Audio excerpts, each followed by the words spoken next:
Excelente tarde con todos. Mi nombre es Andrés Rodríguez, director comercial de Colcan Ecuador. Les da la cordial bienvenida y en nombre de Corporación Colcan, que estamos tanto en Perú como en Ecuador y nuestra matriz de Bogotá, en Colombia. Quiero darles la bienvenida a este punto de encuentro de información y formación diseñado para todos nuestros clientes en pro de una mejora y un fortalecimiento de la relación comercial y también la mejora del proceso dentro del servicio que les estamos prestando. El día de hoy tenemos un webinar detallado para el impacto de la fase preanalítica,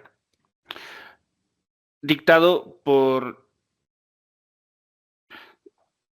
nuestros colaboradores especialistas en el tema, para lo cual vamos a solicitar que tengan en cuenta las siguientes recomendaciones. Al ingresar al webinar y durante la charla, por favor, mantener los micrófonos y las cámaras apagadas. Vamos a emitir un certificado de asistencia, el cual van a tener que diligenciar un formulario que vamos a compartir por medio de un QR hacia el final o un link hacia el final de la presentación. Y vamos a tener también un momento de preguntas que van a poder realizar mediante el chat en la opción del chat al final de la presentación. En este momento vamos a dar paso a nuestros colaboradores para presentar el tema de impacto de la fase preanalítica, dictado por la doctora Jennifer Paola Acosta, líder de consultoría, valor y gestión al cliente en Colcan, bacterióloga y laboratorista clínica de profesión, con una maestría en calidad y gestión integral de empresas, y Johan Camilo Chiquillo, que es nuestro coordinador de operaciones de Colcan Ecuador, bacteriólogo y laboratorista clínico de profesión. Te damos paso, Jennifer Paola. Muy buena tarde para todos. Permítanme, voy a compartirles mi pantalla. De antemano, muchas gracias. Un abrazo muy caluroso para todos nuestros colegas. Entonces, en Perú y Ecuador, realmente es un verdadero gusto para mí poder compartir este espacio en el que vamos a abordar, como bien lo decías, Andrés, un tema justamente tan crítico, ¿verdad? Y tan subestimado, que es ese impacto silencioso en la fase preanalítica en el diagnóstico clínico. Estoy segura de que muchos de ustedes como laboratoristas clínicos se han enfrentado a esa situación en la que tenemos un resultado que no correlaciona con el contexto clínico del paciente. Y entonces surgen todas esas dudas sobre la confiabilidad del reporte, si falló el equipo, si fue un error en la digitación, ¿verdad? En el control de calidad, ¿qué pudo haber pasado? Nuestra primera reacción casi siempre es ir a revisar el sistema, validar los controles, la calibración, el lote, el marcaje de las muestras. Pero muchas veces pasamos por alto todo lo que ocurrió antes de que la muestra llegara al equipo, esa fase preanalítica. Y es justamente en lo que vamos a arrancar. Necesitamos tener entonces ese margen claro de qué es la fase preanalítica y tal como lo define la norma ISO, hablamos de que son todas esas actividades que inician desde la solicitud del examen y que terminan justo antes de iniciar el análisis. Entonces, todo lo que ocurra durante ese tramo, quiere decir si el paciente se preparó bien, si la muestra fue bien tomada, si la muestra fue bien rotulada, si se transportó de manera adecuada, si tuvo la temperatura correcta. Todas esas variables pueden cambiar por completo un resultado si no se manejan y se controlan adecuadamente, ¿verdad? Entonces, cuando hablamos del recorrido de una muestra en el laboratorio, solemos pensar en tres fases clásicas: la fase preanalítica, analítica y posanalítica. Pero la realidad es mucho más amplia. Hoy sabemos, justamente por múltiples autores, inclusive las guías internacionales, que debemos contemplar realmente 5 fases para comprender realmente cómo se generan esos errores en el laboratorio. Iniciamos con una fase preanalítica, ¿verdad? Que da inicio con la atención médica, una fase preanalítica, que es nuestra fase clásica con la que veníamos trabajando, analítica, posanalítica, y tenemos una posanalítica que realmente nos cierra un ciclo de atención, volviendo nuevamente en la interpretación médica, donde todo inicia. Entonces, cuando hablamos del impacto real en la calidad de los resultados del Paola, ¿me laboratorio, escuchas? sí, Dame un segundo, por favor. Dicen que no se está escuchando la presentación. claro que sí.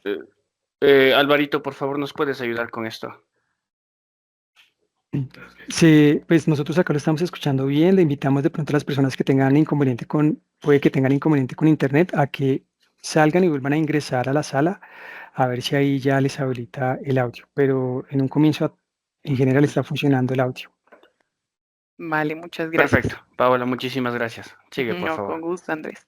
Entonces, les comentaba que cuando hablamos entonces del impacto real de la calidad del resultado del laboratorio, debemos mirar mucho más allá de nuestras paredes como, digamos que como proceso, ¿verdad?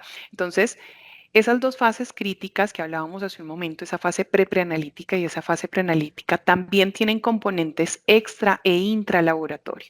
¿Y qué es lo preocupante? Pues que en esas fases justamente es donde se da hasta el 93% de los errores que ocurren para llegar a la fase analítica. Todo ese impacto que se genera por todos los múltiples actores que vamos a ver más adelante. Entonces, en esa fase preanalítica, sobre todo en esa extralaboratorio que ocurre justo antes de que el paciente llegue a la institución. Aquí es donde se deciden qué pruebas se van a ordenar, con qué criterio clínico, si el paciente fue correctamente informado sobre la preparación para la toma de la muestra, si la orden médica como tal tiene todos los datos necesarios, obviamente para que sea procesada administrativamente y poder realizar el servicio, ¿verdad? Y nuestra fase preanalítica, que tiene componentes, puede ser extra o intralaboratorio. Todos sabemos que hay modelos de red de apoyo y demás, pero esta fase arranca desde que se toma la muestra y termina justo antes del análisis de la misma.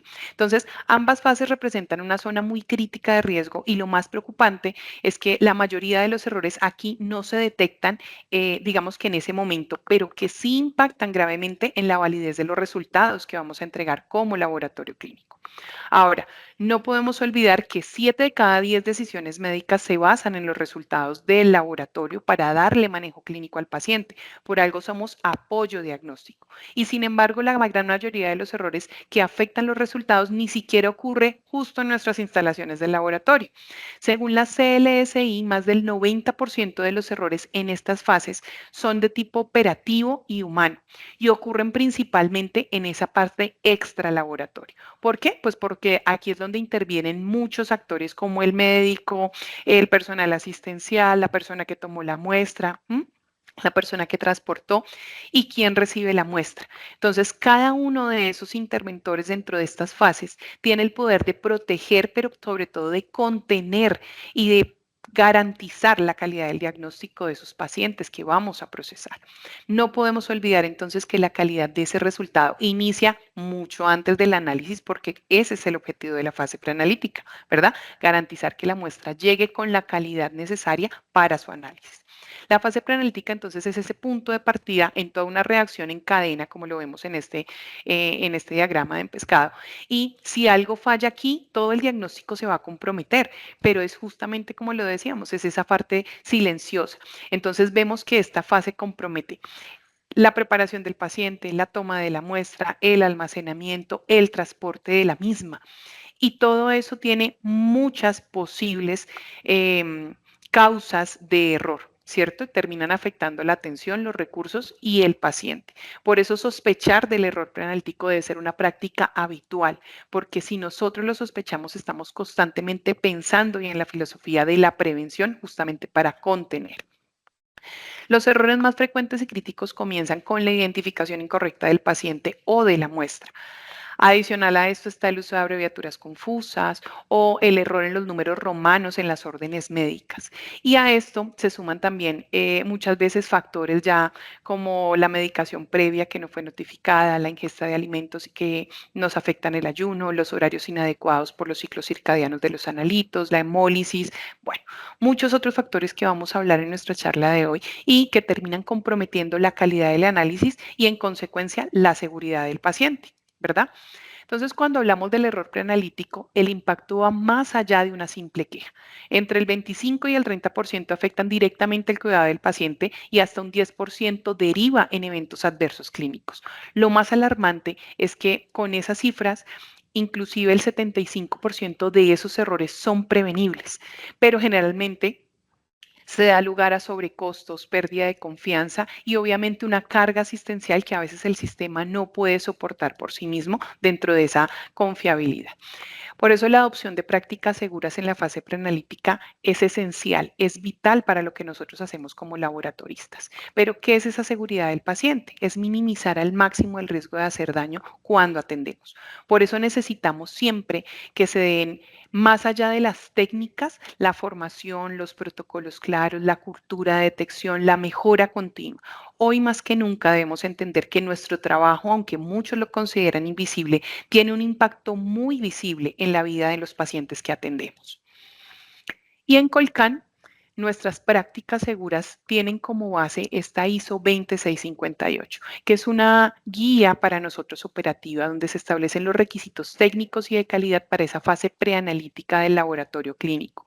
Esto nos permite estandarizar procesos, reducir variabilidades, minimizar errores y garantizar que las muestras sean adecuadas y seguras para el análisis y nos va a favorecer la confiabilidad no solamente con nuestros clientes, sino con nuestros usuarios.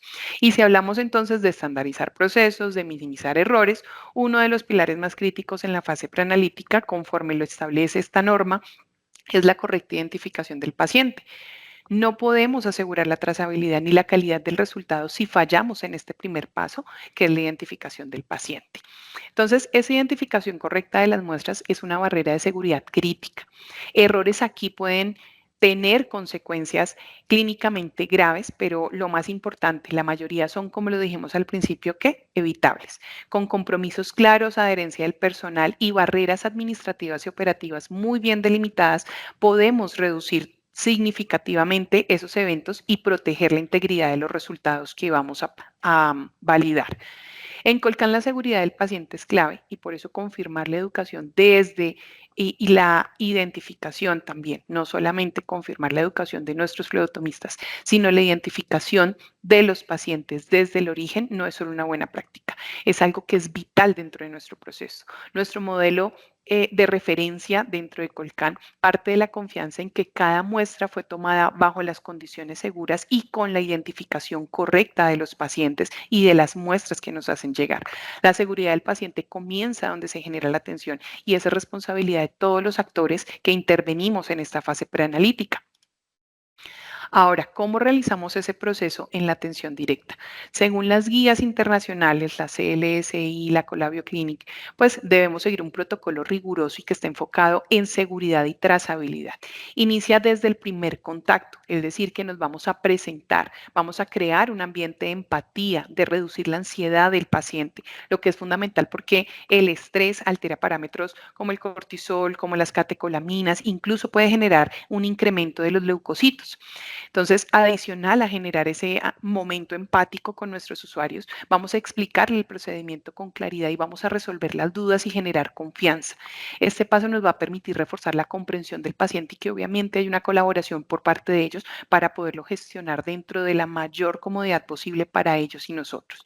Finalmente, los involucramos activamente dentro de su identificación y validamos los datos con preguntas abiertas.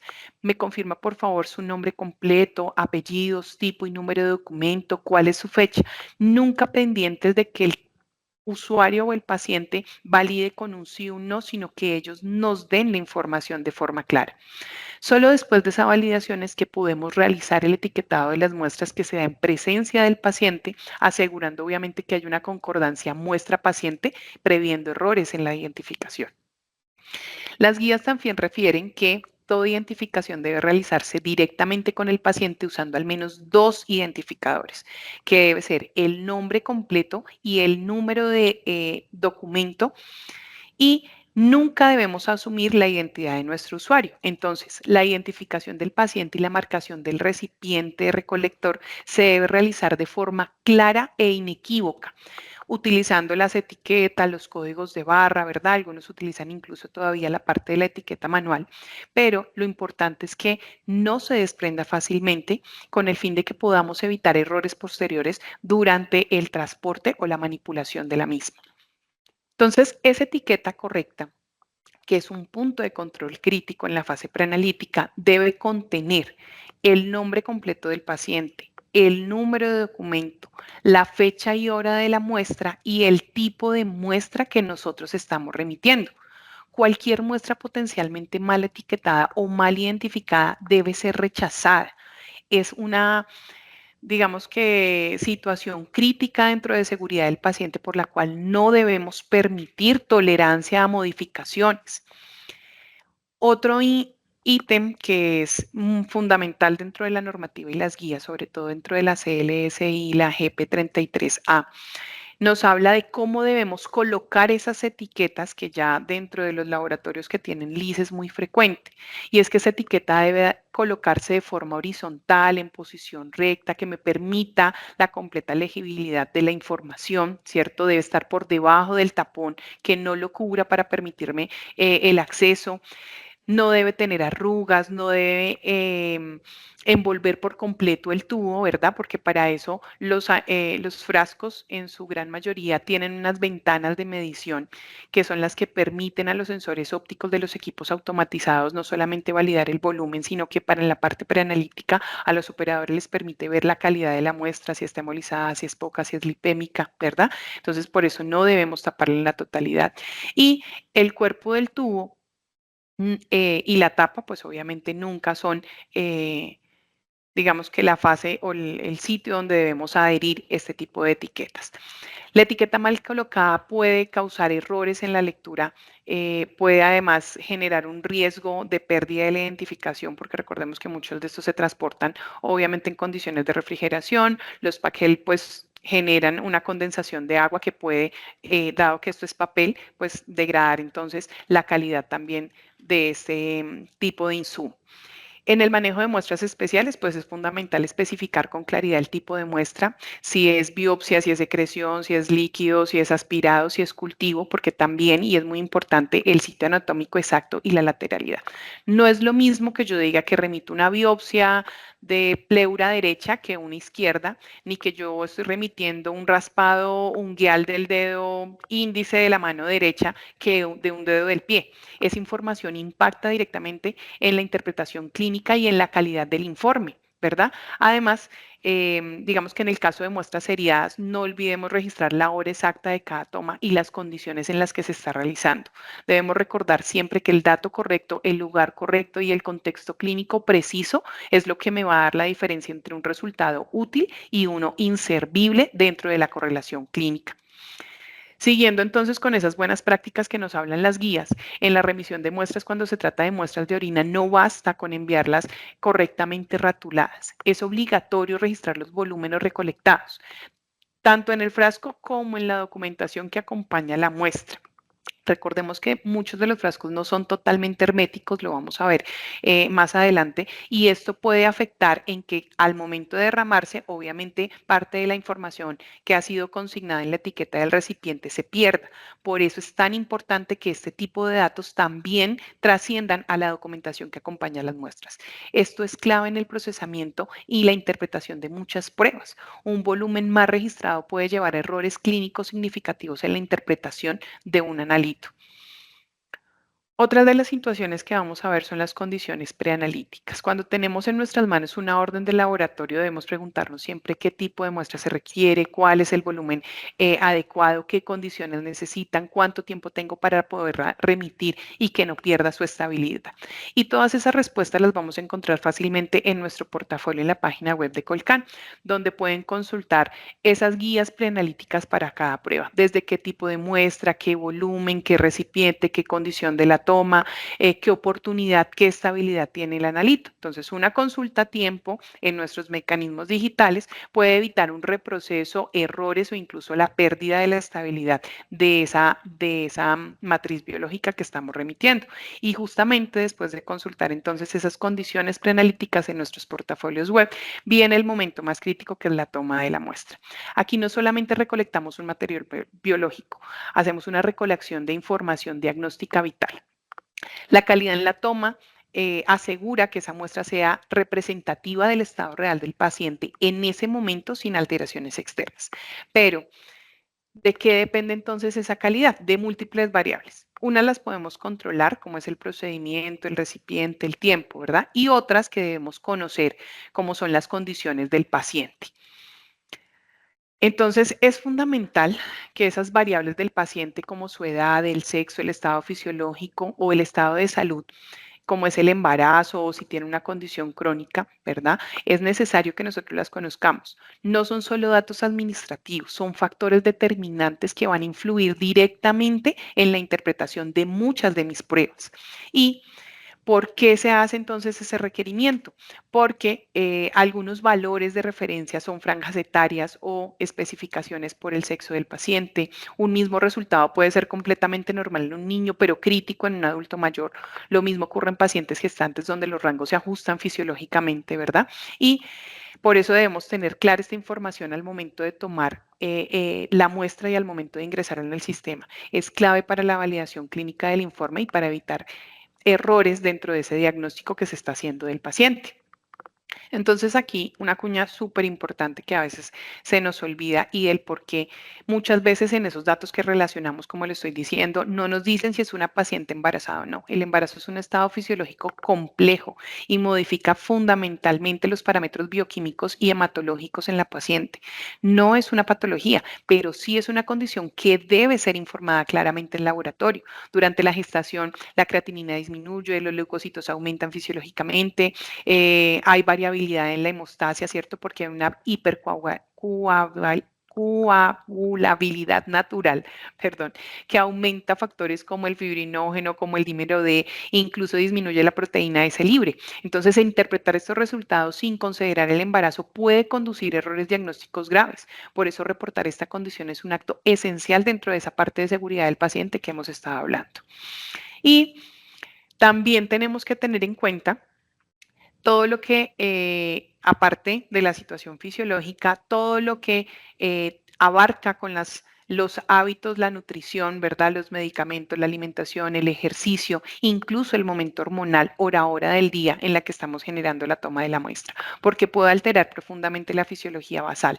Por ejemplo, el ejercicio reciente puede dispararme la CPK, el potasio, el ayuno inadecuado me va a distorsionar la glucosa, los lípidos, la insulina, incluso una simple exploración prostática que me puede elevar el PSA. Por eso cada resultado vamos a tener que interpretarlo dentro de un contexto completo del paciente y por cada toma se debe hacer condiciones controladas y consignación de todos esos datos clínicos que son tan importantes. De lo contrario, el error no está en el laboratorio, está en el punto de origen donde la captación de la información y la transmisión de la misma no se está generando de manera adecuada. Entonces, como lo hemos venido hablando, necesitamos garantizar las condiciones previas del paciente, ¿cierto? Y esto implica que yo debo validar la preparación del paciente para el reporte, que el paciente cuente con ayunos, si tiene actividad física, si la posición del paciente es la adecuada, cuál es el medicamento, ¿verdad? A qué hora del día se le notificó o se le especificó que se debía tomar la muestra, si tiene algún tipo de medicamento. Todas estas variables necesitamos tenerlas en cuenta dentro de esa entrevista de preparación para el paciente. Y una de esas consideraciones claves, que ya lo hemos venido hablando, es el ayuno. El ayuno no es un capricho, es una condición crítica para las pruebas. Según la CLSI con la BioClinic, el paciente debe mantener un ayuno más o menos de 8 a 12 horas, dependiendo del tipo de análisis y especialmente en pruebas de, como ya lo dije, glucosa, perfil lipídico, insulinas, hormonas. Durante ese tiempo no debe ingerir ningún alimento, ninguna bebida distinta a agua, porque incluso ese pequeño cafecito que a veces les da por tomarse, ¿cierto? Que piensan que no afecta, puede alterar los resultados. Y una preparación adecuada compromete la calidad del dato. Por eso es importante tener y garantizar que cumplan con las condiciones adecuadas al momento de la toma. Esta es la evidencia del por qué uno dice, por favor, el ayuno. El ayuno es importante. Este tipo de muestras que pueden generar una lipemia, algunas que parecieran no notarse tanto como otras, ¿cierto? Pueden afectarme los analitos cuyas detecciones se basan en la absorción en las mismas longitudes de onda que las partículas del lípido. Es decir, que me pueden producir un aumento falseado en la concentración. Puede ser una albúmina, un calcio, un fósforo, por ejemplo. Por eso es tan importante la retroalimentación con nuestros pacientes. Y los datos clínicos que no solo hacen parte de ese contexto completo, sino que son esenciales para la interpretación. Necesitamos validar todos los riesgos posibles de error dentro del estado del paciente que puedan afectar en una de las variables preanalíticas. Yo necesito saber si el paciente tiene algún antecedente hemorrágico de transfusión, si está tomando algún tipo de medicamento, si tiene problemas de malnutrición, que al momento de relacionar yo veo que tiene una disminución de vitamina K, ¿verdad? Diferentes tipos de cáncer, falla hepática, enfermedades crónicas. Todo eso ya me da un contexto de cómo me va a impactar dentro de los resultados que yo voy a obtener de ese paciente. Entonces, si bien tenemos diferentes tipos de muestra, porque no solamente son las muestras de sangre y las guías internacionales, sobre todo la CLSI, la Escuela Bioclinic, me dan estándares rigurosos para garantizar la calidad, la seguridad, la trazabilidad de las muestras, pues hace parte de nuestro deber conocerlas. En conclusión, todas estas guías lo que hacen es que durante la toma de la muestra, sobre todo, yo contemple variables como el tipo de aguja, la posición del paciente, el torniquete, ¿cierto? La técnica de punción, cuánto debe durar, cómo voy a homogenizar, porque todo ese tipo de situaciones van a generarme dentro de la misma operatividad del momento de la toma de la muestra otras condiciones adicionales que pueden ser la hemólisis, la hemodilución, la hemoconcentración, ¿m? Que van a darse efectivamente dentro de los reportes que yo voy a generar.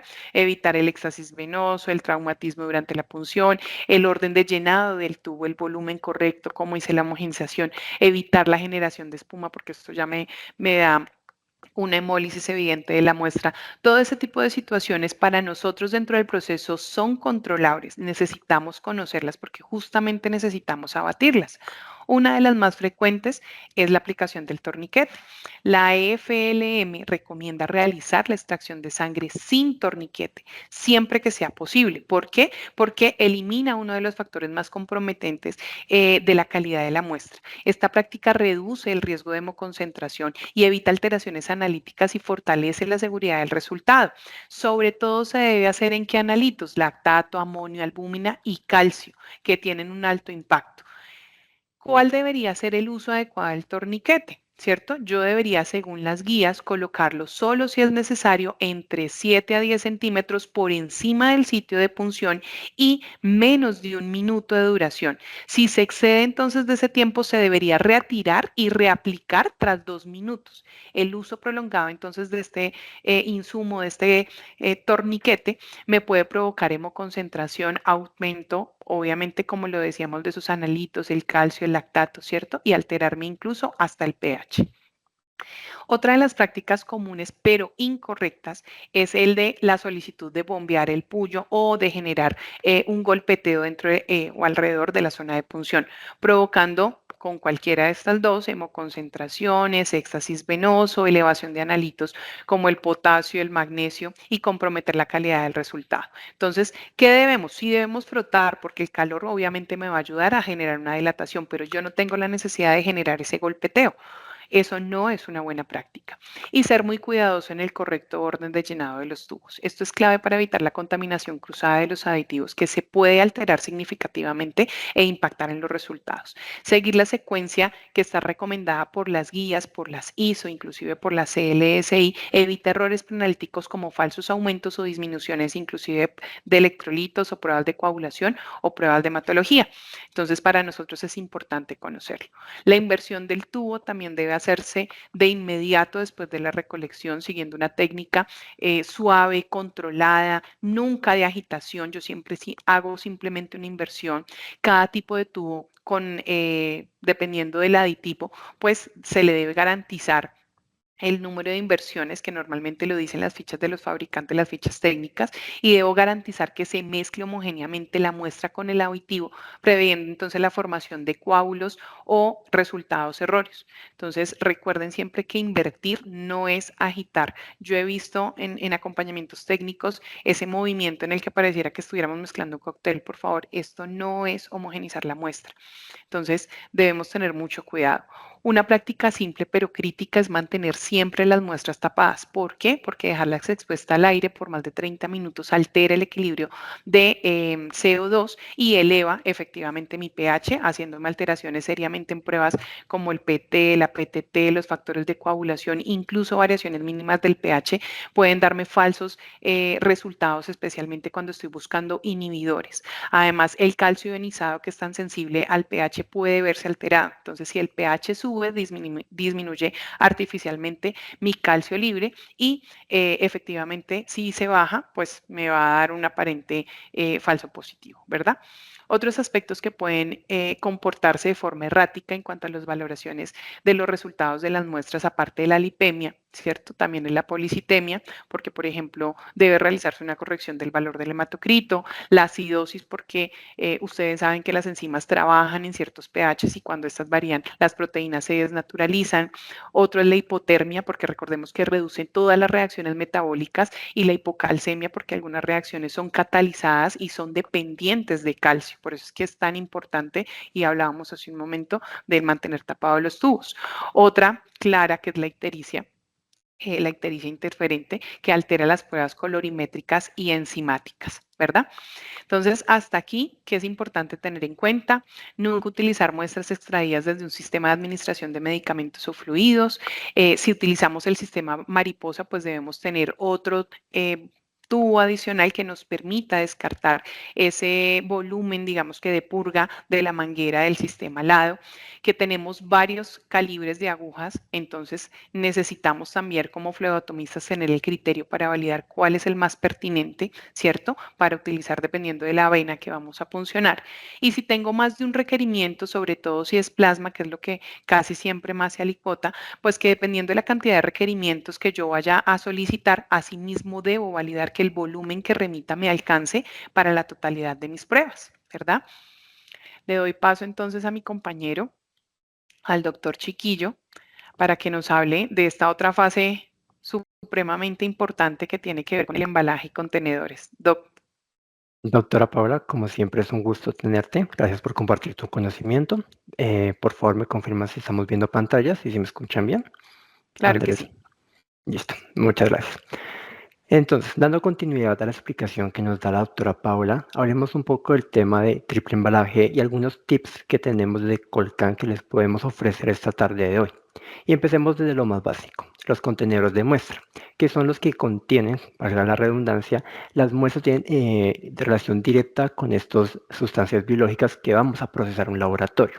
Como laboratorios tenemos que tener un criterio de calidad muy exhaustivo en la parte de hacer una verificación de que los contenedores cumplan con las condiciones propiamente para ser usados. ¿En qué sentido? Fecha de caducidad, la parte de que los contenedores cumplan con un criterio de calidad, que no estén rotos, que se mantengan en unas condiciones adecuadas en el almacenamiento para su uso posterior y siempre hacerles un tema de verificación antes de usar. Esto, aunque muy mínimamente suena algo obvio, es una de las condiciones donde nuestros profesionales más fallan porque nos confiamos en el material.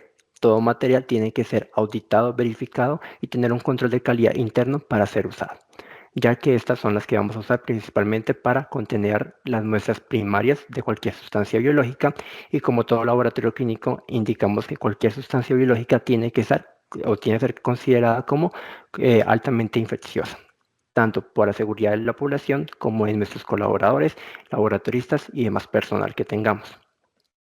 En ese sentido, hablamos de las recomendaciones de bioseguridad, que nunca es tarde o nunca es repetitivo seguirlas reforzando en nuestros laboratorios. Recordemos que toda muestra biológica se tiene que considerar con un tema de peligro biológico, y la idea es que todos los colaboradores, laboratoristas, auxiliares, tengan los mecanismos para identificar cuáles son los elementos de bioseguridad necesarios y mínimos, y también cuáles son las condiciones, criterios, protocolos que tengamos relacionados internamente para revisar si una muestra se me derrama, qué pasa si la muestra se rompe, cómo podemos actuar de manera inmediata. Esos procedimientos, si bien se encuentran estandarizados con la OMS, OPS o CLSI como tal, nosotros como laboratorios tenemos la responsabilidad de tener un protocolo interno para muestras de derrame o muestras que se llegan a romper en todo procedimiento. El error humano, como dijo la doctora Paola, es algo que es muy común en laboratorios, y en esa misma idea tenemos que nosotros tener un plan de contingencia para estos errores mecánicos o humanos que podemos tener con el tema de los contenedores y a la hora de la toma de las muestras. Es muy importante que no usemos los materiales. Entendemos que algunos laboratorios por temas de costos pueden llegar a simplemente que esos tubos de vidrio se pueden reusar, lavar, esterilizar. Estas condiciones pueden alterar el material y puede alterar propiamente el analito que vayamos a procesar. Por lo cual nosotros recomendamos que nunca tengamos en nuestro tema de reusar material. Al mismo tiempo, la capacitación periódica. La capacitación periódica es un elemento fundamental en los laboratorios porque, como sabemos, nos volvemos un poco mecánicos al día a día. Entonces, nos volvemos un poco cíclicos y ya hacemos las cosas un poco sin tener un mayor cuidado, con un poco más de criterio y lo hacemos simplemente como al día a día. Por lo cual, el tema de no solamente la capacitación, sino que evaluemos a nuestro personal periódicamente es fundamental y es el éxito que tienen los laboratorios en la fase de remisión, toma de muestra, procesamiento y todas las demás fases del laboratorio clínico como tal. Los tubos primarios, como la doctora Paola indicó, tienen un orden de toma de muestra. Este orden se encuentra ya estandarizado y también hay que tener un tema nuevamente de control de calidad interna en cada tubo. Cada vez que tengamos nuestro material o suministros internamente, por favor verifiquemos el inserto. Porque el inserto nos permite indicar, primero, qué fecha de tiempo tiene, qué de vida tiene estos tubos. Segundo, qué aditivo tiene propiamente. Tercero, cómo debemos almacenar correctamente estas muestras. Cuarto, verifiquemos siempre que tengamos los tubos que el cierre hermético tenga realmente este cierre hermético. Porque se los decimos, hemos dado cuenta que hay fallas en propiamente algunos proveedores, fallas de que estos tubos se hacen a cantidad, a masa, seguramente haya uno que otro sea defectuoso por fábrica, digamos que es un poco normal encontrar esos tipos de fallas, pero nosotros como laboratoristas o flebotomistas debemos verificar que esos tubos estén bien sellados, que tengan un tema de vacío y que tengan un cierre hermético. Eso simplemente como lo hacemos, verificando que la tapa esté bien cerrada y que no se vaya a destapar o abrir en cualquier momento. Es algo muy obvio, pero que nosotros con la experiencia indicamos que debemos tener un poco en nuestro día a día al momento de tomar muestras, conservar los insumos y tener un control nuevamente interno de cómo estamos guardando, verificando y teniendo la calidad interna de cada insumo que estamos usando en nuestro laboratorio clínico. Los tubos primarios son muy importantes porque eso nos permite tener ciertos aditivos o ciertas condiciones que requieren para procesar cierto analito, por lo cual es muy importante que con el portafolio de servicio que tiene Colcan verifiquemos qué tipo de muestra necesitamos, qué tubo podemos usar para tomar la muestra y cuál es el aditivo. Si bien el tema de colimetría, que el color de los tubos propiamente le permite visualmente al laboratorista tener un poco más de referencia, no nos confiemos. ¿Por qué se lo decimos? Los tubos tapa verde en especial, por ejemplo, puede tener dos tipos de aditivos, heparina de sodio y heparina de litio. La heparina de litio, por ejemplo, si hablamos para los cariotipos, no nos sirve como agente que conserva las células para sembrar en el área citogenética. En cambio, la heparina de sodio sí tiene mayor viabilidad celular para ese tipo de pruebas. Y ambos tubos son de color verde o café. Entonces, siempre es muy importante que tengamos un poco de precaución, verifiquemos que el tubo que estemos usando cumpla con el aditivo correspondiente al analito que queremos procesar. En caso alguno, hemos notado también que algunos laboratorios, por practicidad, porque también ellos procesan y mandan a su laboratorio de referencia una alícuota para procesar. Es completamente válido. ¿Qué hemos visto? Los Cependor, que son esas balitas, o también mal llamadas balitas en el mercado, esos Cependor principalmente tienen un volumen muy limitado. También hemos visto que estos Cependor no se comportan tan bien porque algunos equipos son automatizados y tenemos que alicuotar la muestra en otra alícuota o en un recipiente propiamente para que sea viable o sea compatible con mis equipos. O también puede pasar de que para simplemente el tema del marcaje, esto genera inconvenientes propiamente. Si se dan cuenta, pues un Ependor no tiene el mismo tamaño, longitud para escribir todos los nombres completos. Es muy importante que así sea un Ependor o un tubo plástico o un Falcon como tal, tengamos, y si nosotros estamos alicotando aún mayor, la responsabilidad de hacer o marcar cada tubo correctamente. Correctamente, ¿a qué hacemos referencia? El nombre completo, número de identificación completa propiamente. Si nuestro laboratorio tiene un list que permite o imprime stickers, es muy importante, como les explicó la doctora Paola, que los marquemos correctamente. muchas veces hemos visto algunos laboratorios que ponen 1, 2 o 3 o 4 tubos Eppendorf o balitas y ponen un solo sticker y lo ponen alrededor. Esto es un inconveniente porque nosotros tenemos que empezar a separar los tubos o los Eppendorf como tal para el procesamiento. Entonces esto genera alguna interferencia y entre menos tengamos interferencia humana, entre menos tengamos personas manipulando la muestra, es mayor o minimiza, perdón, reduce el tema de errores en el área en la fase tanto analítica como posanalítica como tal. ¿Qué pasa con los Falcon? Los Falcon son bien usados hoy en día para el tema de transporte de ciertas muestras como líquidos, esputos, lavados, entre otros.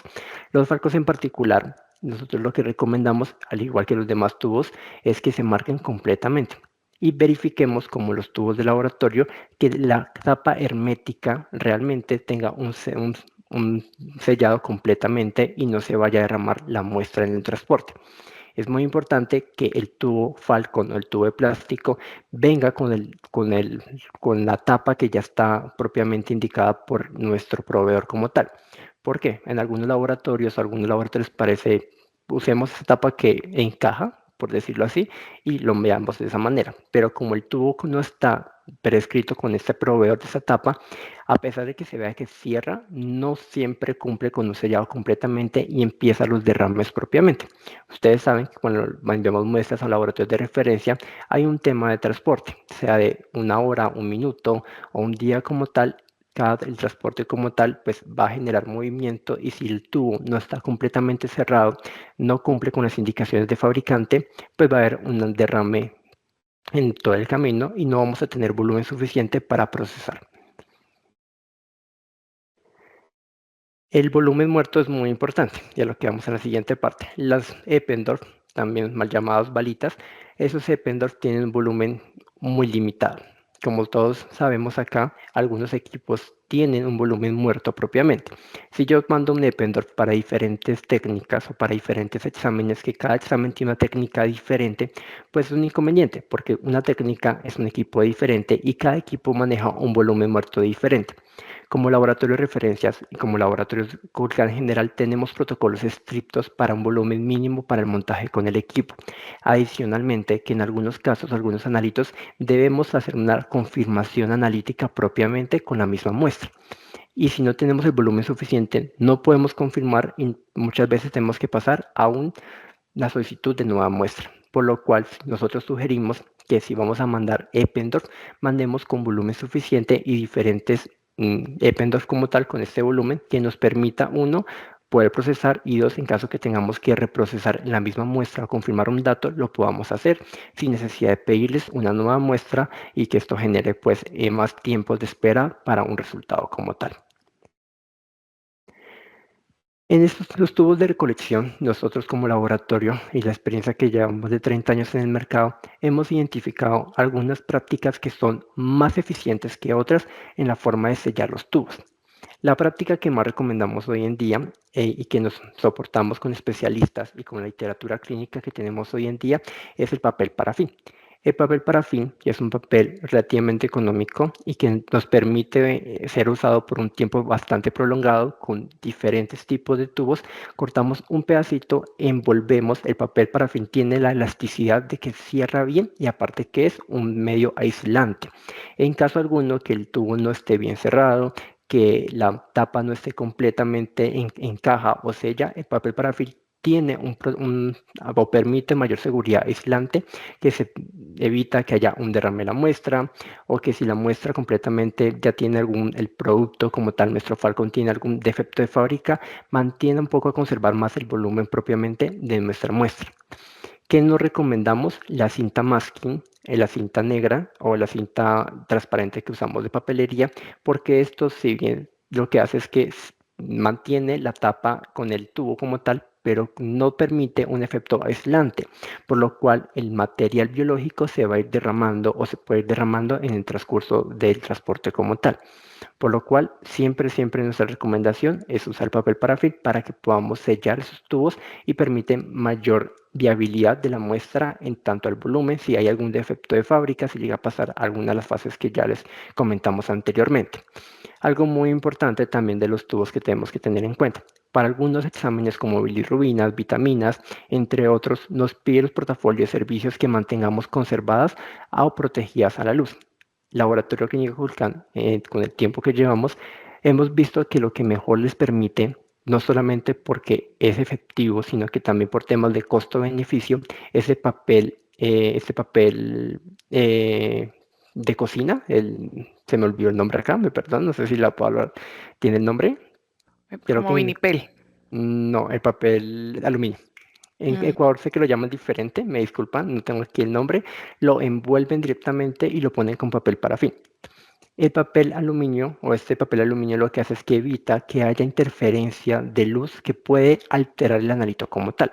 Y eso es muy importante porque si bien pues, las muestras no están expuestas a luz solar en el transporte, sí vamos a tener en algún momento que tenemos cierta luz blanca o luz amarilla que permite o genera interferencia propiamente en algunos analitos que son volátiles con cierto rango de luz como tal.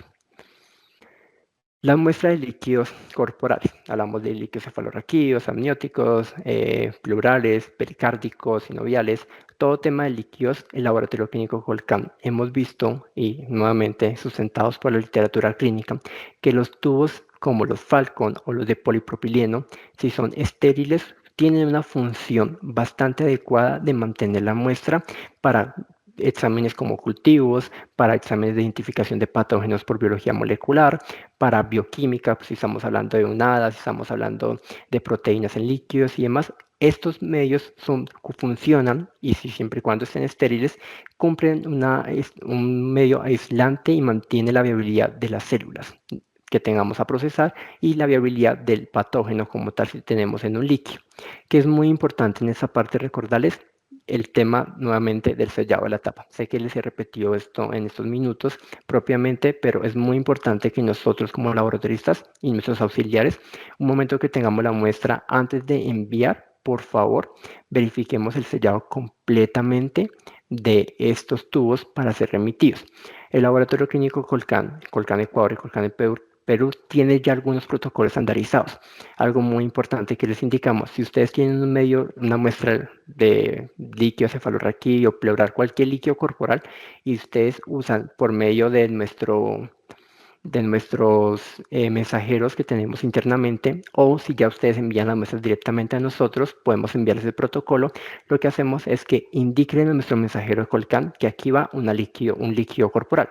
¿Esto con qué fin? Con el fin de que podamos o que nuestro mensajero inicie el protocolo que ya está establecido para mantener la seguridad de esta muestra, que permita llevar la muestra de una manera, de un punto a otro punto, de la manera correcta, a la temperatura correcta y con los implementos correctos que ellos tienen puntualmente. Entonces, muy importante, si ustedes van a remitir líquidos con Colcam y tienen mensajería interna de nosotros, por favor, indicar a nuestros mensajeros: hey, señor mensajero, aquí va un líquido cefalorraquídeo, y él automáticamente tiene los conocimientos para saber cómo embalar y cómo mantener esa muestra, porque son muestras especiales.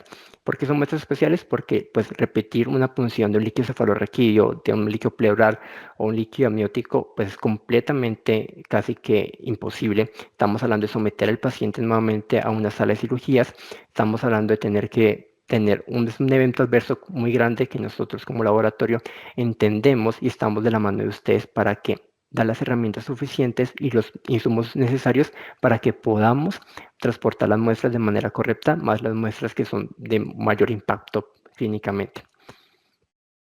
Ya hablamos directamente de las muestras de orina. Si nosotros queremos un urocultivo, y esto sí recalcamos mucho, los recipientes convencionales como estos frascos recolectores o los mismos Falcon tienen solamente una estabilidad de 4 horas para un urocultivo.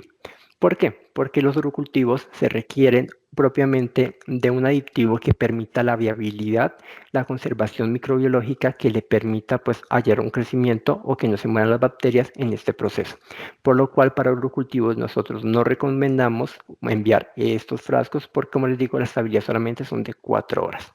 Hay algunos medios aditivos que les permite enviar las muestras y mantener una estabilidad de 12, 24 hasta 48 horas. Algunos medios de transporte son muy importantes que nosotros los manejemos y esos medios que ven aquí en pantalla tenemos de diferentes tipos, por ejemplo los convencionales, esos principalmente que permiten nuevamente la viabilidad del microorganismo, no solamente de que el microorganismo no se muera, sino que también lo que permite es que no haya mayor crecimiento de otros microorganismos que tengamos que no son de interés clínico. Estos, simplemente el medio más clarito que lo conocemos, el que clínicamente vemos mucho más común, que es un AMIS solito así, ese principalmente permite tomar muestras para heridas, muestras de garganta, muestras de materia fecal o otro tipo de heridas más profundas que también se puede usar y manejan un comportamiento bastante adecuado. Si ya estamos buscando o tenemos sospecha clínica de un microorganismo fastidioso, llamamos microorganismo fastidioso aquel que requiere condiciones bioquímicas y atmosféricas un poco más estrictas que otros microorganismos, como por ejemplo la Neisseria gonorrea, principalmente permite estos amíes o esos medios de transporte de carbono activado que son de color negrito, como ven aquí en pantalla. Estos principalmente, como les digo, son para esos microorganismos fastidiosos y se usan mucho para el tema, pues, si tenemos alguna herida en la garganta o alguna toma propiamente urogenital. Y ya tenemos el Cariber, que es muy conocido también para la parte de enteropatógenos, que se usa mucho para el tema de frutis, por ejemplo, anorrectal. ¿Qué pasa con los metales pesados? Los metales pesados se requieren, o la literatura nos piden usar los tubos tapa azul rey, que son como este uniforme que tengo o como ven en pantalla. Esos tapas azules rey no son tan comunes en el mercado y entendemos que no todos los laboratorios tengan. Y se dicen, bueno, si yo tengo un metal pesado para procesar con Colcam y no tengo ese insumo, ¿cómo puedo hacerlo? Nosotros, con nuestros especialistas, pues, con la literatura y con el equipo de consultoría, revisamos que hay un protocolo estandarizado a nivel internacional para remitir muestras que si no tenemos un tubo tapa azul rey. ¿Cómo lo hacemos? Tomamos la muestra de venopunción en un tubo que no tenga aditivo, esos tubos taparrojas son los más comunes, por ejemplo, tomamos la muestra, hacemos la inversión, como les explicó la doctora Paola, centrifugamos. Una vez que centrifuguemos, separamos el suero, lo separamos ya sea con una pipeta Pasteur, lo ponemos en un tubo de plástico de esos convencionales que tenemos, lo tapamos, que es lo importante que esas tapas nuevamente sellen bien el tubo. Esas tapas no recomendamos que sean metálicas ni tampoco de gomas porque se ha visto que puede interferir propiamente en los analitos y sellamos con papel parafil para mandar directamente al laboratorio. Esa es como alternativa si nosotros como laboratorio no contamos con ese insumo especial, que es muy importante, como le explicó la doctora Paola, algo tan simple como tener el tubo separado después de la centrifugación, no tiene que ser mucho tiempo estar expuesto la muestra al ambiente. Hacer un metal pesado, pues un tema de oxidación, el pH cambia y esto puede alterar o hacer cambios propiamente en nuestro analito que vamos a buscar, que la centrifuga, en el momento de que centrifuguemos al licuotar también sea muy rápido, porque algunos componentes del paquete globular que tenemos en nuestra muestra puede alterar también ciertos metales pesados que queremos procesar como tal. Estas infografías que ven en pantalla, por ejemplo, el laboratorio clínico Colcan está cada tanto enviándolas, están en nuestras páginas web, en nuestras redes sociales, que les permiten a ustedes también tener opciones o alternativas, que como les digo, esto fue atentamente consultado con especialistas, verificado y teniendo en cuenta pues a las necesidades del laboratorio a nivel nacional. Ya como para resumir esta parte, ¿cómo saber que nuestra muestra es adecuada? Primero, pues que proviene del sitio anatómico el que requiere, que tengamos un volumen suficiente, que el envase sea el adecuado, verificando que el envase cumpla con las condiciones técnicas necesarias para procesar el analito, que la identificación del paciente, como el indicó la doctora Paula, cumpla con todos los requisitos, nombre completo, número de documento completo, que esté bien marcada la muestra, que las condiciones de conservación sean adecuadas, si es una muestra que requiere estricta congelación o si que requiere ambiente o requiere una temperatura adecuada, que se mantenga en esta desde el momento que lo tomemos hasta el momento que enviemos directamente a nuestro laboratorio de referencia y llenar el tema de datos clínicos. Pero bueno, ¿cómo hacemos para llenar la fase de datos clínicos o dónde registramos esa información? Acá entramos a la ya última fase de nuestra exposición, que es la contrarreferencia. Llamamos contrarreferencia a la parte de nosotros como laboratorio de referir muestras especiales o ciertos analitos a nuestro laboratorio de referencia. ¿Qué es lo que requiere para Colcan? Una documentación básica que, por ejemplo, en Colombia se llama remisión, en Ecuador lo llamamos pedido y en Perú lo llamamos cargo. Esa información se maneja con ciertos estándares que estamos solicitando con el fin de temas de calidad y cumpliendo ciertas normas internacionales transversales que requieren los laboratorios clínicos. Esa documentación, estos cargos, remisiones o pedidos tienen que tener la ciudad donde está siendo remitido con la fecha. ¿Qué entidad está? Entonces, si yo laboratorio Colcan estoy remitiendo, poner mi nombre como laboratorio, los datos demográficos del paciente, nombre completo, tipo de documento, fecha de nacimiento, sexo, toda la parte demográfica que identifique a mi paciente y que coincida con la muestra que vamos a remitir, la prueba que yo voy a remitir, acá nuevamente empleando lo que dice la doctora Paola, no usar siglas porque las siglas pueden generar confusiones en la fase de ingreso o de procesamiento, poner datos clínicos relevantes, diagnósticos, si hay sospecha diagnóstica, qué medicamentos, si estamos enviando este análisis a procesar por X o Y motivo, cualquier dato clínico que ustedes tengan y que sea de relevancia clínica es importante y lo pueden registrar en las remisiones, cargos o en los pedidos como tal. El tipo de muestra que están enviando, el volumen de muestra y otras condiciones, por ejemplo, muestra protegida a la luz, muestra con volumen suficiente, mando orina 24 horas, orina de 12 horas, con tal volumen. Toda la información que tengamos es muy importante, es completamente toda la información clínica que tengamos, por muy mínima que consideremos, dejarla registrada, que esto le permitirá a toda la fase, tanto analítica como posanalítica, poder correlacionar y emitir un resultado. Como el laboratorio clínico Colcan, en nuestra página web en Colcan Ecuador, en la parte de servicios,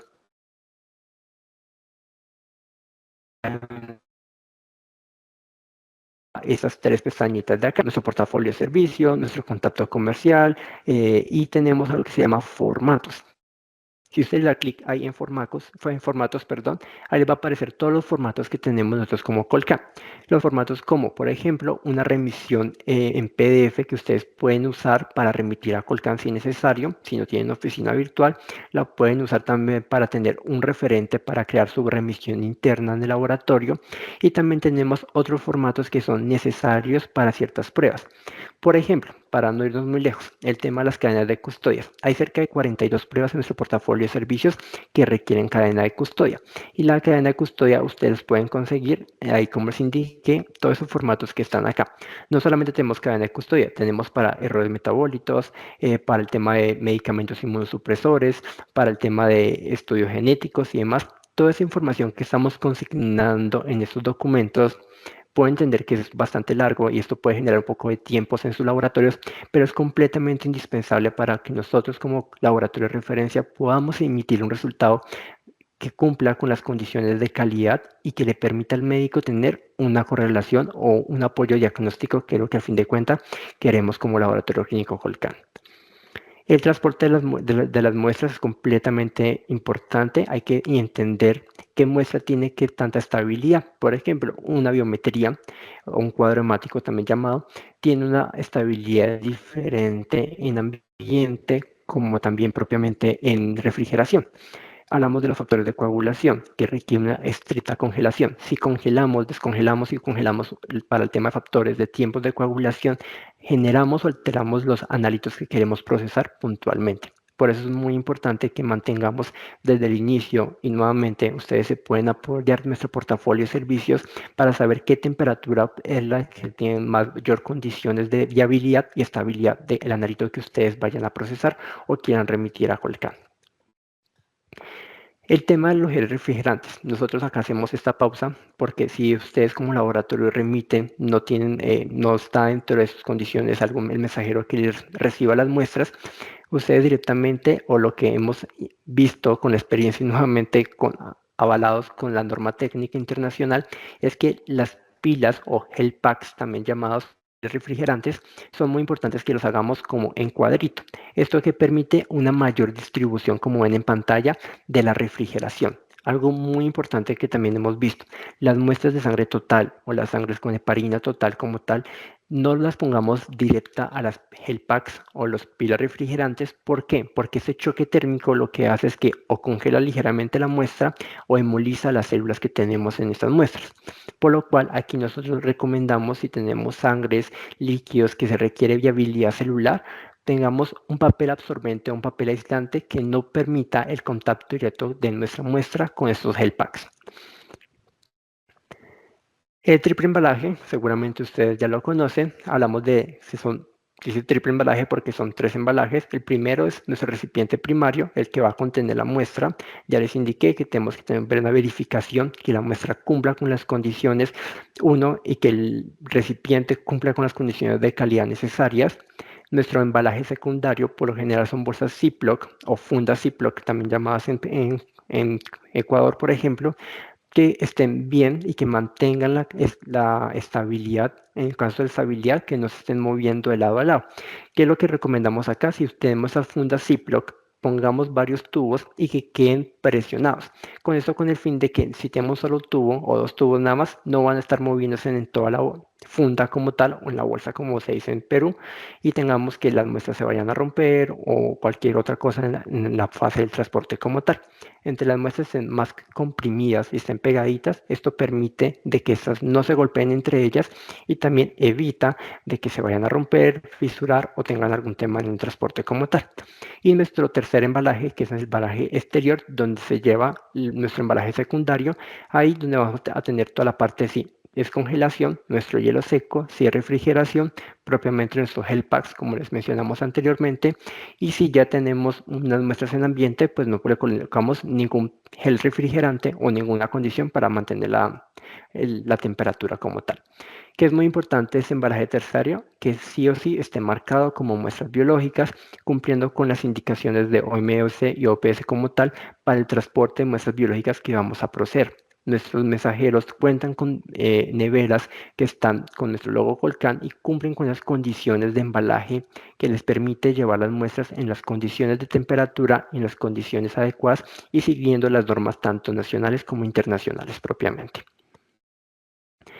En cuanto a algunas recomendaciones que queremos también darles, el tema de citologías y BPHs, sea para genotipificación de 37, 28, 14 cepas, es muy importante que tengamos la información citológica de la paciente. ¿Por qué se lo decimos? En el caso de citologías en base convencional o de base líquida, la información de la toma de la citología es muy importante. ¿Qué información estamos hablando? Ahí les hacen todo el tema del esquema de cuántos partos tiene, motivo de la citología, última fecha de la menstruación. Toda esta información que ustedes tengan suministrados como laboratorio es importante que nos la remitan para que nosotros podamos tenerla y podamos también hacer una correlación.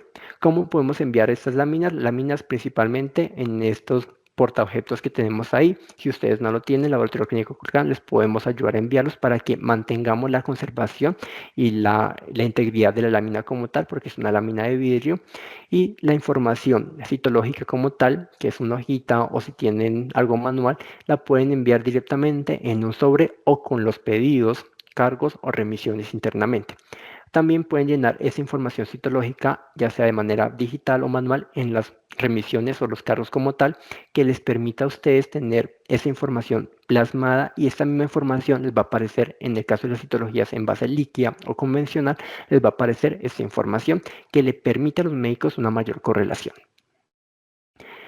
Ya para resumir esa fase de embalaje, entonces tener en cuenta nuestro embalaje adecuado, mantener las condiciones de temperatura, el etiquetado correcto, tanto el de tubo primario hasta nuestro embalaje terciario, cumpliendo con las normativas internacionales y nacionales, y nuevamente capacitar continuamente al personal.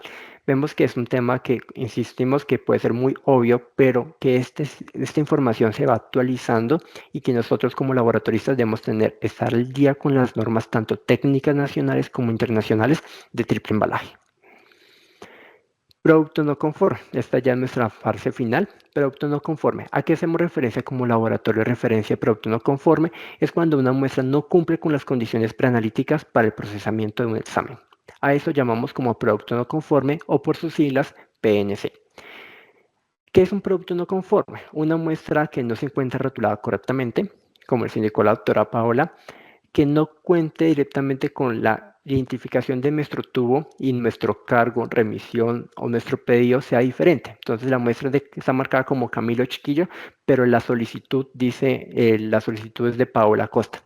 Aquí hay una incongruencia y no podemos pues asumir cuál es la entidad correcta del paciente, por lo cual nosotros no podemos continuar con la fase preanalítica y analítica y posteriormente posanalítica.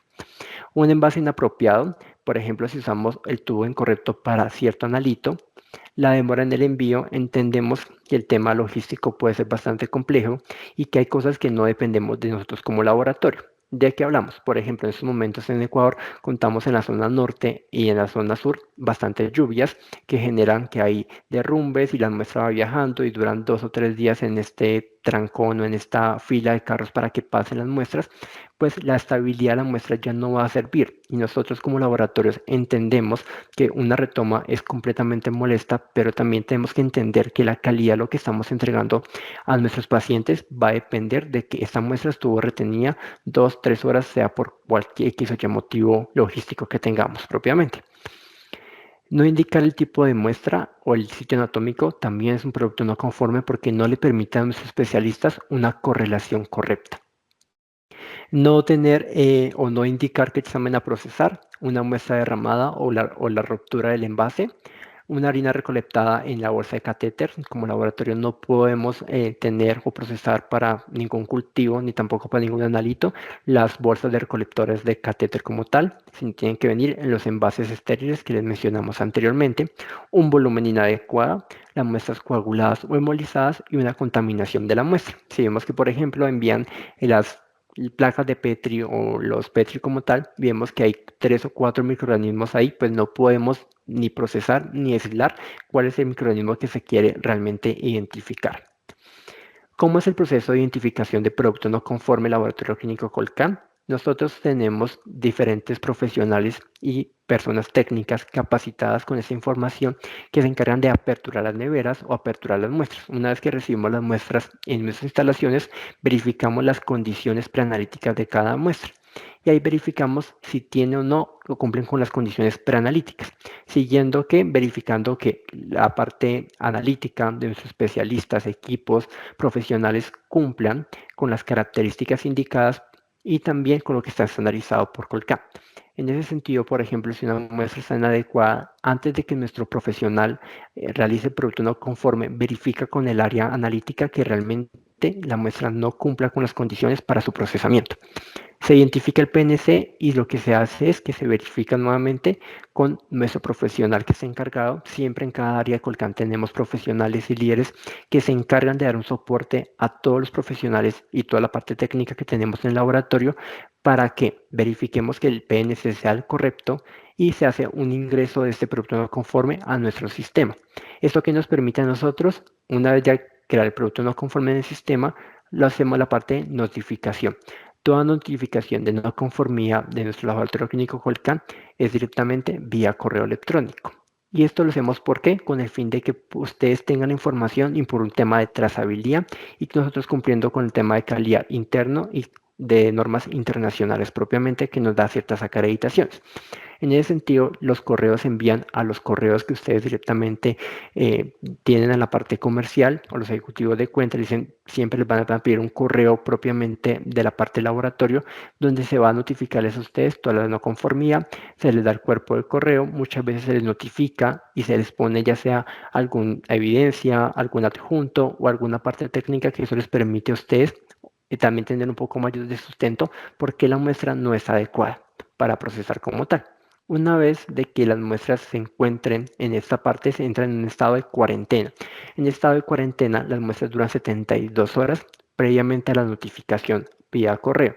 Posteriormente a la notificación, tenemos 72 horas para o hacer la devolución de este material o en su defecto hacer el descarte del mismo, ya que como les indicamos, las muestras por lo general no cumplen con las condiciones preanalíticas para un procesamiento y obviamente liberación de resultados. Les vamos a presentar algunas fotos. Por ejemplo, aquí vemos una muestra coagulada, una muestra lipémica, una muestra hemolizada. tenemos, como no vemos enviar las muestras, acá vemos, por ejemplo, la muestra no está marcada y ponemos esta cinta. Puede que el personal haya marcado la muestra, pero como estas cintas no permiten un medio aislante, la muestra se va derramando y va borrando la etiqueta o va borrando la información, por lo cual pues no podemos identificar. Y una muestra que no está identificada para nosotros o que no tiene identificación visible es un producto no conforme. Una muestra hemolizada y aquí pues vemos una lámina que le ponen cinta y no mandan en alguna forma que mantenga mayor integridad propiamente. Además de que le ponemos la cinta y después cómo leemos la lámina, porque una vez que quitemos la cinta se va a llevar la muestra por más fijada que esté. Con esta parte ya terminaríamos toda la parte de nuestro webinar. Aquí ya damos paso a las preguntas. Agradecemos a todos su tiempo. Estamos completamente agradecidos por esos espacios que nos da Colcan de compartir conocimiento y poder acercarnos a ustedes para que podamos crecer como laboratorio y poder fortalecer nuestros vínculos científicos como profesionales. Aquí Andrés, te cedo la palabra. Excelente, Camilo. Paola, muchísimas gracias por su exposición, por toda la información que nos han brindado. Espero que sea de mucha ayuda para todos nuestros clientes y todas las personas que están asistentes a este webinar. Vamos con una ronda de preguntas, empezando con una que está dividida en dos partes. En la fase preanalítica, ¿cuánto sería el tiempo adecuado de espera para realizar la centrifugación en tubo amarillo? Me imagino que posterior a la toma de muestra. Entonces, Camilo o Paula nos pueden ayudar con esto. Claro que sí. Pues según las guías CLSI, sobre todo la GP44A4 y las recomendaciones de Colabio Clinic, los tubos que tienen gel separador sobre todo se deben dejar reposar más o menos entre 30 a 60 minutos después de la toma para permitir justamente esa coagulación completa antes de la centrifugación. Entonces la centrifugación debe realizarse una sola vez de forma continua y sin interrupciones, idealmente entre 1300 y 2000 gravedades, más o menos de 10 a 15 minutos. Aquí es una observación general porque recordemos que cada fabricante de los tubos tiene sus especificaciones técnicas. Entonces la recomendación siempre es irnos justamente a esa información técnica que tienen este tipo de insumos para nosotros validar realmente a qué centrifugaciones, perdón, a qué gravedades se deben dar las centrifugaciones por cuánto tiempo. Pero digamos que a modo general, más o menos esos son los rangos. Cuando se omite entonces ese tiempo de coagulación o se realiza una centrifugación deficiente, que es más o menos lo que interpreto que se está planteando en la pregunta, pues puede generarse entonces, como ella bien lo dice, ese residuo de fibrina y si se intenta una segunda centrifugación, pues esto pone en riesgo la integridad no solamente de la barrera de gel, que se puede romper, se puede desplazar, se puede mezclar con el suero y eso va a comprometernos gravemente la calidad de la muestra. Eso obviamente también va a afectar pruebas sensibles a interferencias celulares o de proteínas, como es el potasio, como el LDH, como la glucosa, como las hormonas, enzimas, entre otras, y la coagulación entonces debe permitirse que se haga completo ese proceso y pues la centrifugación obviamente debe realizarse dentro de los rangos que validan los fabricantes en sus fichas técnicas. No Y sé, aquí solamente para aclarar, para Ujú, complementarte, Doc, recordemos que el tiempo de centrifugación y las revoluciones como tal también están estandarizadas según a la altura ujú, que estamos. Recordemos que esa fuerza de total. gravedad cambia según a la altura que estamos, así que seguramente en laboratorios ya tengamos estandarizados y si no, pues la podemos estandarizar y es el momento preciso para que nosotros estandaricemos cuál es nuestra velocidad y nuestras revoluciones correctas según a la altura que se encuentre en nuestro laboratorio. Y Solamente nuestro tipo de rotor, ¿no? también. Si yo tengo de ángulo fijo, si tengo de Ujú. ángulo Inclinado, oscilante, 60. Ujú. exacto. Entonces, por eso, recomendación, siempre la ficha técnica del fabricante. Muchísimas gracias por el aporte. Otra pregunta, en el caso que no se haya realizado una buena centrifugación, digamos que tiene fibrina, y se realiza una segunda centrifugación, ¿afecta a la muestra para su proceso o tal vez para el analito que se quiera analizar? Haga la Sí, redundancia. como eso fue lo que te complementé en Mm, el término del anterior, porque estaba viendo también en el chat la pregunta completa. Sí, miro, efectivamente lo que hablábamos puede comprometer la integralidad del gel puede generar que se rompa, se desplace, pero pues obviamente eso también me va a afectar otro tipo de analitos lábiles, Ujú. como lo hablábamos, que pueden afectarse. Perfecto, muchas gracias, Paola. Otra pregunta, ¿el tubo verde con heparina de litio sirve también para el procesamiento de análisis clínicos hormonales? A ver, ahí hay dos cosas. La primera, el tubo verde con heparina de litio se utiliza principalmente para pruebas que requieren plasma y donde se evitan el tiempo de coagulación, como en pruebas de bioquímica de rutina, o sea, hablamos de pruebas enzimáticas, pruebas de iones, metabolitos, gases arteriales, ¿cierto? Algunas pruebas toxicológicas, farmacocinéticas y determinaciones urgentes donde se necesita procesamiento inmediato. Pero respecto a la parte hormonal, que es a donde ella quiere ir, no es el tubo ideal. Hay algunos inmunoensayos que pueden validarse en plasma heparinizado, eso lo debe contener los insertos, pero pues para eso nuestros portafolios, en el caso de nuestros portafolios, dice qué tipo de muestra, si es plasma conecta, plasma con citrato, qué tipo de plasma puede utilizarse y pues en el caso ya interno de cada institución, pues hay que validarlo con el inserto.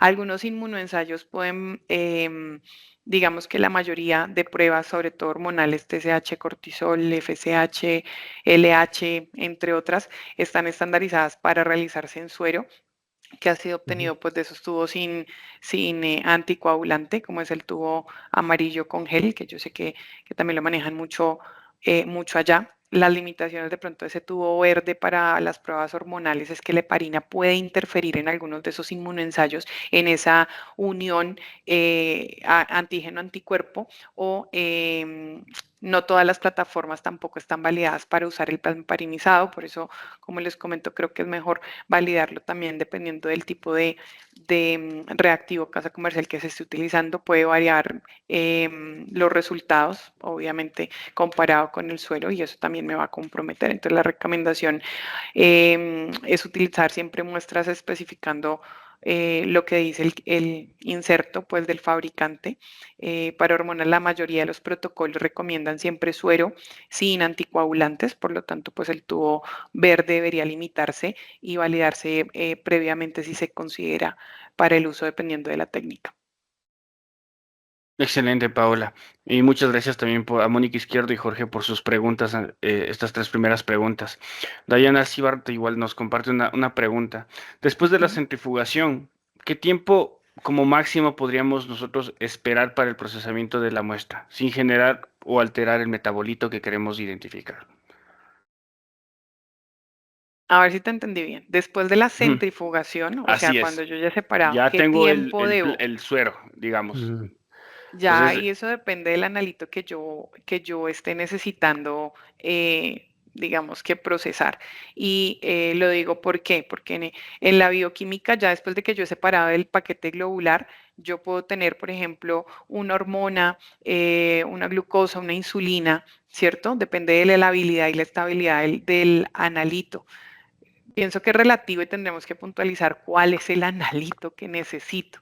así es. Incluso hay pruebas en las que yo necesito, si no es lo mismo, si yo tengo, por ejemplo, las pruebas de hemostasia que yo debería tener en un protocolo no más de 40 minutos después de que hice la extracción, ¿cierto? Hacer la separación de la muestra y que si no voy a procesar de inmediato en este laboratorio, sino que voy a remitir, pues obviamente la muestra se debe congelar, ni siquiera refrigerar, congelar, porque eso me va a detener o me va a mitigar un poco la detonación de mi cascada de la coagulación.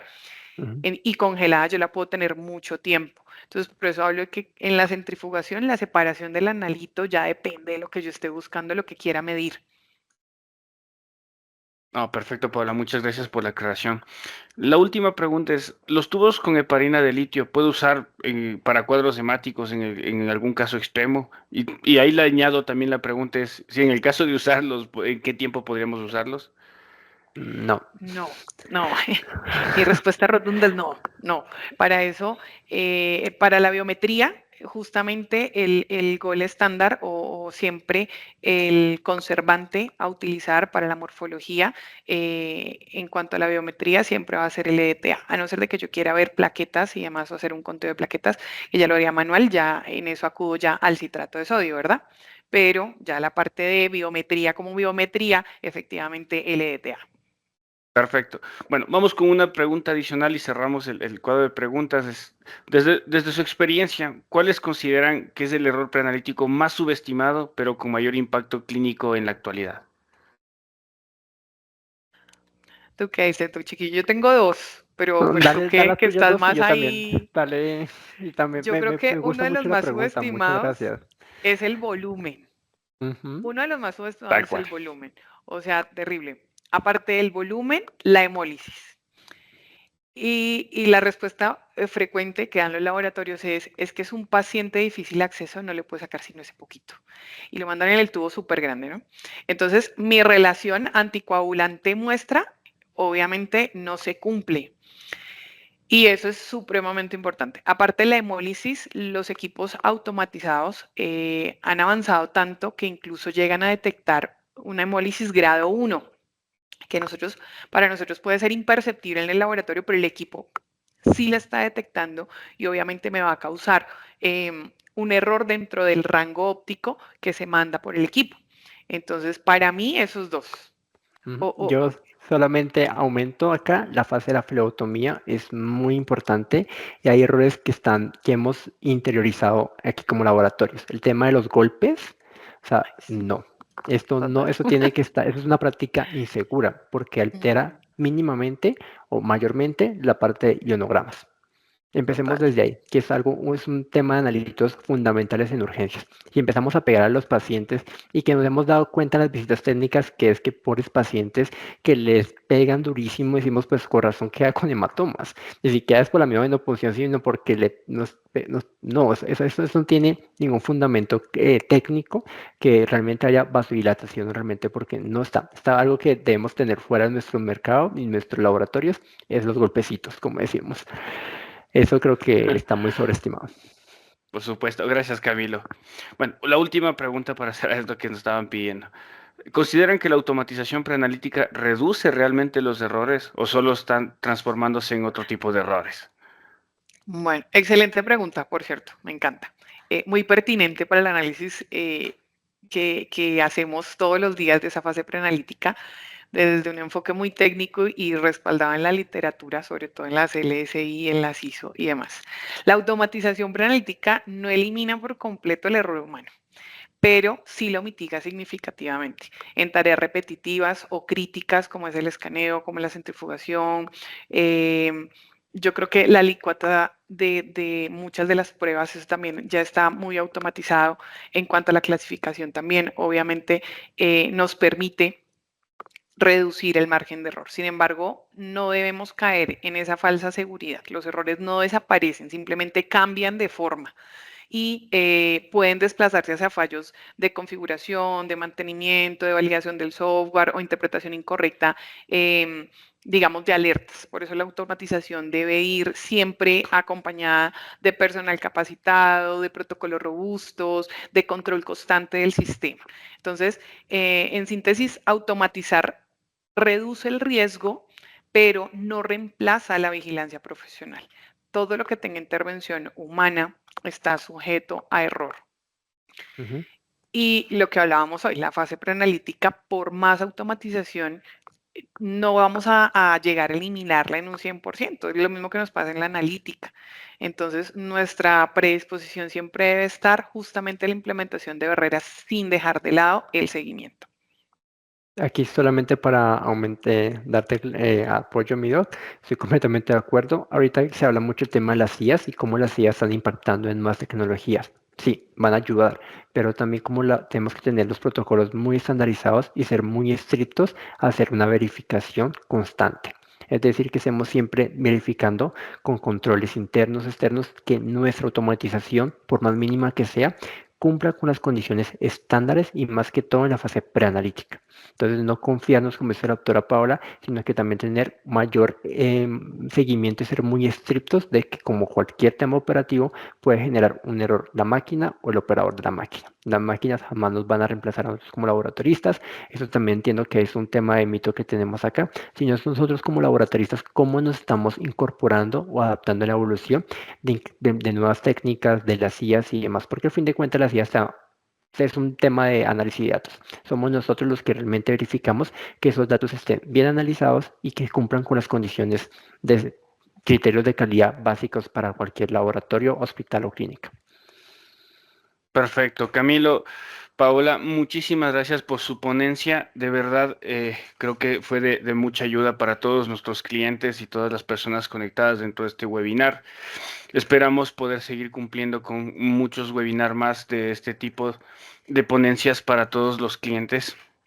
Y podemos acabar con la sesión de preguntas. Ahorita ya está puesto en el chat el link para que puedan diligenciar el formulario y puedan acceder al tener el certificado de participación aquí dentro del webinar. Recuerden que Colcan es de soporte científico para toma de decisiones médicas. Tenemos nuestros servicios diferenciados como ciencias genómicas, laboratorio clínico de alta complejidad, patología y citología clínica especializada, citometría de flujo y laboratorio de toxicología a su servicio. Como ya lo había mencionado antes Camilo, en nuestra página web de Ecuador, tanto para Ecuador como para Perú, pueden revisar nuestro portafolio de servicio en donde tienen los tipos de buscadores por nombre, código Colcan, orden alfabético. El CUP solo es una codificación para Colombia y pueden buscar el examen que ustedes necesiten o necesite su paciente. Aquí se va a desplegar una ficha técnica que por favor recomendamos puedan revisar muy bien y ante cualquier inquietud puedan tener ustedes la conectividad con su asesor designado, donde van a encontrar el tipo de muestra, el código que tienen, la técnica que realizamos para esa muestra, la temperatura óptima del envío, algunas condiciones especiales que puede tener, por ejemplo, un consentimiento informado que lo estaba mencionando Camilo. Entonces, el tipo de importancia clínica y muchas cosas más. Y ante cualquier inquietud, igual pueden contactarse con su asesor designado. Para más información sobre nuestros servicios, les invitamos a escanear este QR, tanto para Ecuador como para Perú, para que puedan diligenciar el formulario y nosotros podamos contactarnos con ustedes.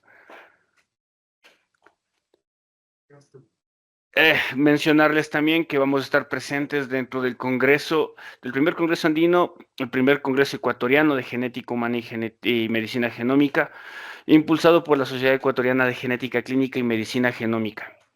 Esto se va a realizar el 16 al 19 de julio en el Hotel Hilton Colón. Pueden ingresar a la página de la Sociedad Ecuatoriana de Genética Clínica para que puedan revisar el tema de inscripciones, cómo funciona. Les estaremos esperando para poder conversar con ustedes un poquito más de genética. De antemano, muchísimas gracias. Nuevamente recordarles mi nombre, Andrés Rodríguez, como director comercial de Ecuador. Ha sido un gusto poderles presentar este webinar. Andrés, muchas gracias. Buenas tardes a todos. Yo soy Santiago, analista de mercadeo y comunicaciones. Y queremos recordarles que este webinar queda alojado en nuestro canal oficial de YouTube, directamente como Laboratorio Clínico Colcan, en la sección playlist titulada Webinars y en envíos. Allí encontrarán entrevistas y pues contenido de valor sobre el laboratorio clínico y sobre salud. Los invitamos a nuestro próximo webinar sobre interpretación de resultados en pruebas de coagulación de rutina el próximo 16 de julio a las 4 p.m. Estos eventos los podrán encontrar en nuestra página web en la sección cronogramas de eventos.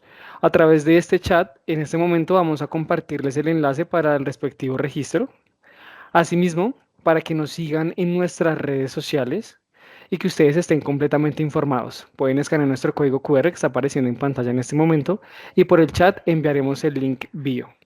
No olviden ingresar al enlace que enviamos por el chat para confirmar la asistencia y que cada uno de ustedes reciba su respectivo certificado. Sin más preámbulo, agradecemos a los más de 200 participantes que asistieron a nuestro webinar sobre fase preanalítica organizado por Laboratorio Clínico Colcan. Los invitamos a mantenerse atentos en nuestros próximos eventos y esperamos que este espacio haya sido de gran valor y crecimiento para todos. Feliz tarde.